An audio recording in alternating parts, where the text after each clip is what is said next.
2 फेब्रुवारीला महाराष्ट्र लोकसेवा आयोगाच्या परीक्षा होणार आहे। याच धर्तीवर 40 लाख द्या आणि प्रश्नपत्रिका घेऊन जा असं नागपूरमधील फोन रेकॉर्डिंग व्हायरल होत आहे। या प्रकरणी आता दोघांना पोलिसांनी अटक केलेली आहे, तर या संदर्भातला अधिकचा तपास देखील पोलिसांनी सुरू केलेला आहे।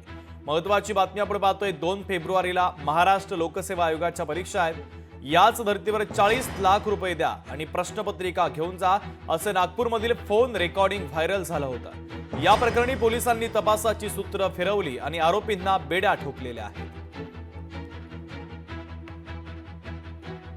काही आयोगाच्या उमेदवारांना पैसे जर तुम्ही आम्हाला दिले तर आम्ही तुम्हाला प्रश्नपत्रिका पुरवू अशा प्रकारचं आमिष दाखवून त्यांच्याकडून पैशाची मागणी झाल्याबाबतची तक्रार प्राप्त होती। जी थोडीशी इत्यंभूत माहिती मिळाल्यानंतर आयोगाने आमच्याकडे काल रात्री बंड गार्डन पोलीस स्टेशन या ठिकाणी CR नंबर 39/25 भारतीय न्याय संहिता 62 318 4 353 1 ब आणि महाराष्ट्र स्पर्धा परीक्षा कायदा कलम 315 अनुषंगाने गुन्हा दाखल केलेला आहे।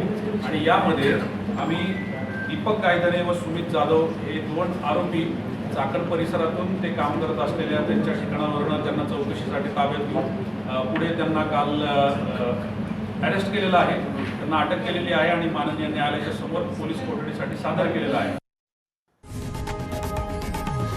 लोकशाही मराठी ऐका, पहा, जागरूक रहा।